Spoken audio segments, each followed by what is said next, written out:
Bonjour et bienvenue dans ma vidéo dans laquelle je réalise un cache-pot.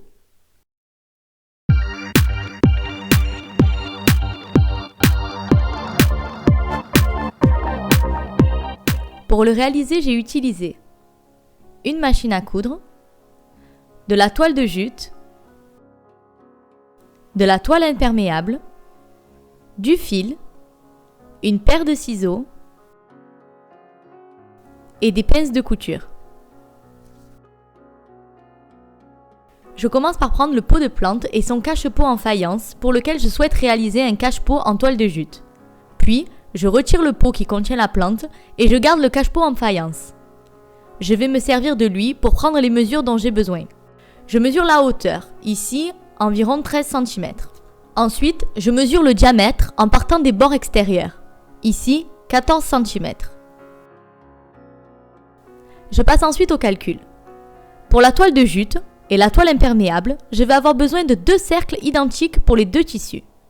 Je pars d'un cercle de 15 cm qui correspond aux 14 cm de diamètre de mon cache-pot en faïence, auquel je rajoute 1 cm d'aisance, représenté ici par le cercle jaune.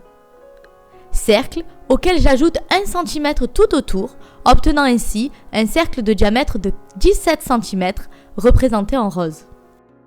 Ensuite, pour la toile imperméable, je vais couper un rectangle. Pour sa largeur, je vais utiliser la formule 2 fois pi fois r.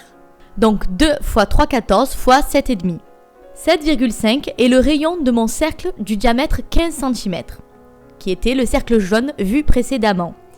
J'obtiens donc 47,1 cm, auquel je rajoute 2 cm de valeur de couture.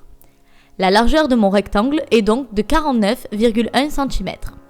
Pour la hauteur, j'ajoute 2 cm de valeur de couture aux 13 cm de la hauteur du cache-pot en faïence. La hauteur de mon rectangle est donc de 15 cm. Ensuite, pour la toile de jute, la largeur du rectangle est la même. J'utilise la même formule et les mêmes mesures. Elle est donc de 49,1 cm. Pour la hauteur cette fois, je rajoute 8 cm pour le futur revers. J'ajoute donc 13 plus 8 plus 2, ce qui me donne 23 cm pour la hauteur du rectangle en toile de jute. Je passe ensuite à la découpe des tissus. Je prends la toile imperméable, ici le côté toile, et ici le côté imperméable.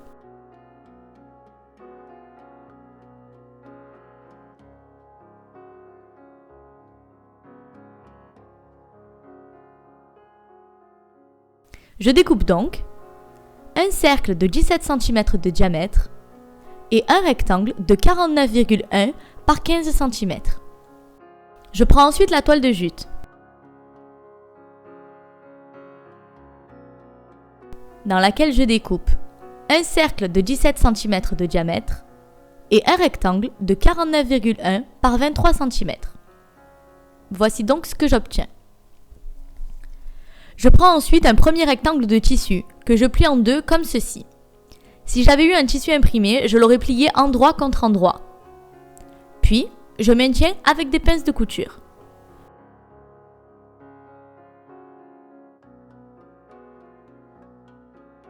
Je vais ensuite piquer ici à 1 cm du bord.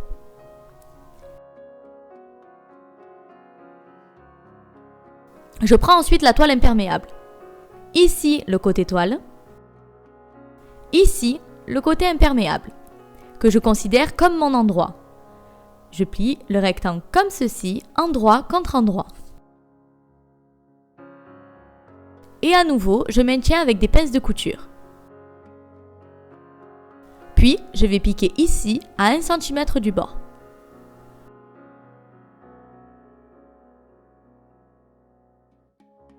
Je fais un point d'arrêt au début et à la fin de ma piqûre.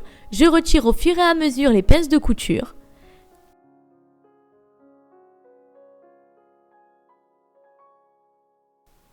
Et je fais la même chose avec le morceau en toile de jute.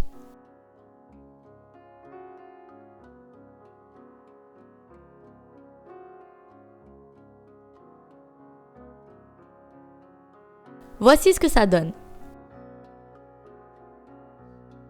Je prends le morceau en toile imperméable et j'ouvre la couture, comme ceci.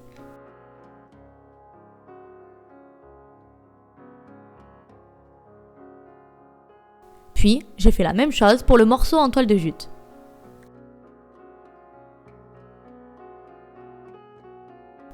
Ensuite, je prends le cercle que j'ai découpé précédemment et je vais venir placer mon cercle en toile imperméable contre l'une des extrémités de la pièce que je viens d'assembler.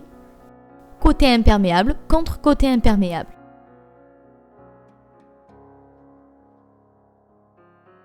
Et je maintiens avec des pinces de couture tout le tour comme ceci.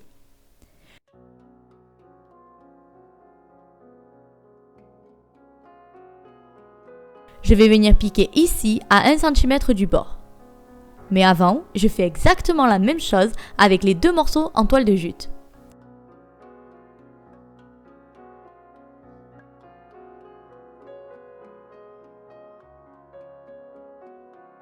Je vais également piquer ici tout le tour à 1 cm du bord. Je n'oublie pas de faire un point d'arrêt au début et à la fin de ma piqûre et je retire au fur et à mesure les pinces de couture.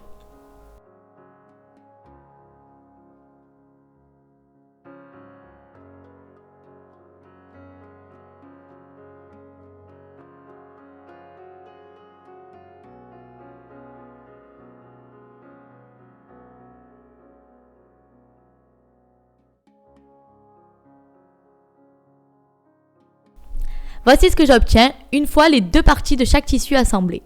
J'ai la partie en toile de jute plus haute car c'est avec celle-ci que je vais former le revers. Je prends la partie en toile imperméable que je retourne sur l'endroit.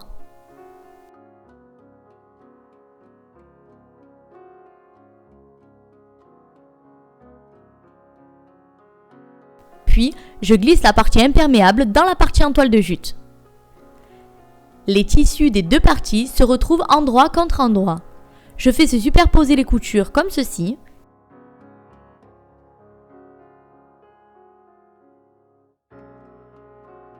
Et je maintiens les deux parties bien bord à bord avec des pinces de couture tout le tour.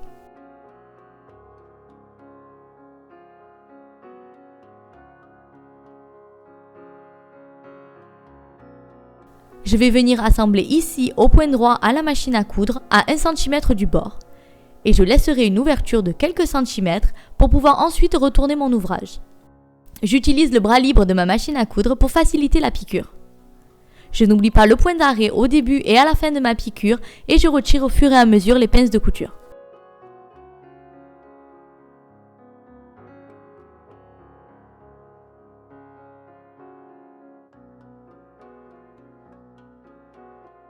J'ai bien laissé ici une ouverture.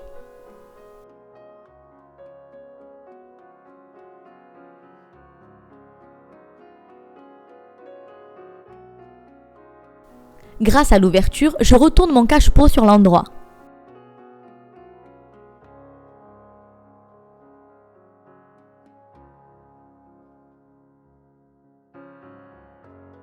Dans un premier temps, je fais en sorte que la partie imperméable et la partie en toile de jute se retrouvent bien bord à bord, comme ceci. Je referme le plus proprement possible l'ouverture que je maintiens avec des pinces de couture.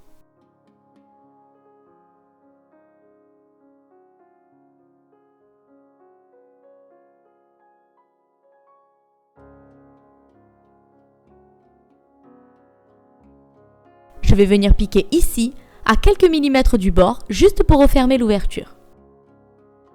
Je fais un point d'arrêt au début et à la fin de ma piqûre et je retire au fur et à mesure les pinces de couture.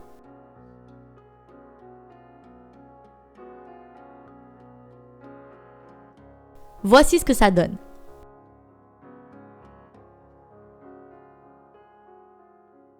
Maintenant, je pousse la partie intérieure vers le bas contre la partie extérieure, comme ceci.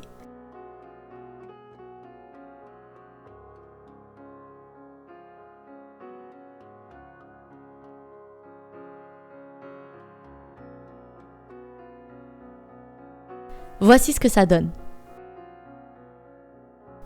Et avec l'excédent de toile de jute se retrouvant à l'intérieur, je forme un revers.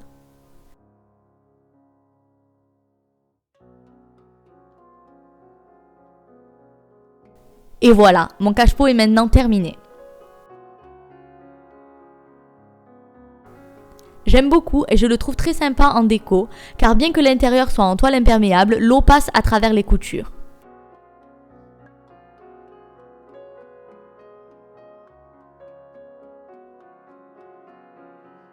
Du coup, le cache-pot en toile de jute étant purement esthétique, je mets d'abord le cache-pot en faïence, qui lui retiendra l'eau lorsque j'arroserai ma plante.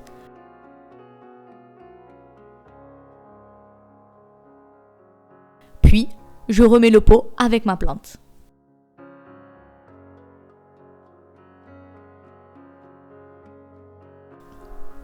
Voici donc ce que ça donne. J'espère que cette vidéo vous a plu. Si c'est le cas, n'hésitez pas à mettre un petit pouce bleu et à vous abonner à ma chaîne si vous souhaitez voir mes prochaines vidéos. Merci à tous et à bientôt.